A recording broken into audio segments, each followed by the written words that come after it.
Hey guys, thought I'd do a quick video about the bikes we've been riding on our 1,000 kilometer journey since we get asked about it a little bit. So my bike is a Specialised Sirrus 2019 model. So it's pretty much an entry-level city bike really, so not a dedicated touring bike by any means, and also not a very expensive bike either. It's just an aluminium frame bike that costs about sort of $650-700 US. One of the good things about it is that it does come with the Pro Max P1 disc brakes, so very strong disc brakes, which are great. And the modification. So what have I done to make it a touring bike for the journey? Well, first and most obvious thing is the double water bottle holders, and also at the back the twin ortlieb city bags. So they're two 40-litre bags, and they're really fantastic. So if you see the way they clip up, I'll just get better light. So if you see the way they just fold over like a waterproof bag, and they have a little clip on the side, so really good, really easy, and the rack's really good quality as well. So the whole carrier and the bags and the rack's probably another $400, so something to consider.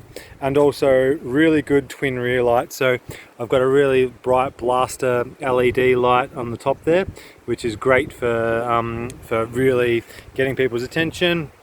And just a cheapo battery powered one as a backup there.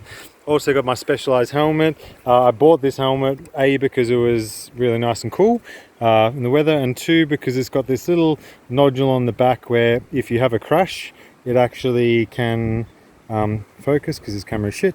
If you have a crash, it'll actually send out an alert to someone you know, but that's done on an app, and you have to have the app running while you're riding, so not really all that great. Also, it's got the Specialised canopy seat. One thing I must say is the Specialised ergonomics are fantastic, and you could ride this bike to and from work every day on that seat and not have a problem. But for my ass, doing 1,000 kilometers, probably not the best seat setup for doing long distance. And the handlebars, so I've got my phone carrier here. Once again, really good light for the front as well, and a really old Garmin Phoenix, probably due for an upgrade. And then I've also got my little city bag, super highly reflective. That's pretty much for when I'm going down to the shops. I've also got bar ends for those big climbs. And another thing which is different between my bike and Paul's bike is I'm also running clipless pedals. So I'll just quickly show you Paul's get up. So Paul's got a Lark. He's got another sort of city come touring bike, Marin.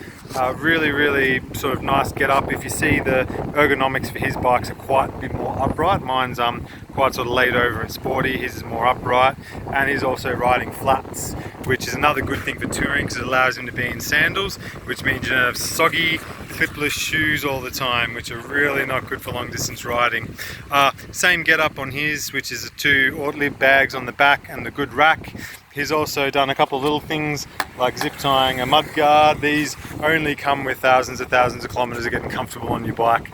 The major difference in my bike and Paul's bike is probably the touring saddles. So he's got a good leather Brooks. So the Brooks, you ride them for about 500 kilometers, and then your arse actually molds into the seat. So it gets a really good print, and they're super comfortable by all reviews.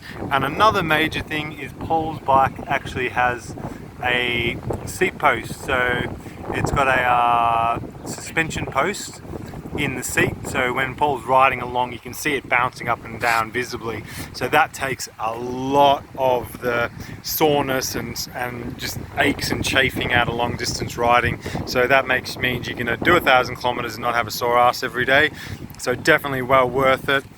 He's also got his city bag, which is a better setup than mine. Mine's actually under the saddle bag that I've adjusted. He's got the proper one over there. Phone setup, and he's got a proper Garmin which actually runs off, so his Garmin runs off standalone, so batteries, plug it in, it's more of a standalone GPS unit, which is really good for touring, so that way if batteries go flat or anything you can still see where you're going. And then he's also got climbers on the end of these bars as well, and single water bottle because Paul's a machine, he doesn't need any water, he's a camel. And that's pretty much it guys, so that's our two rides.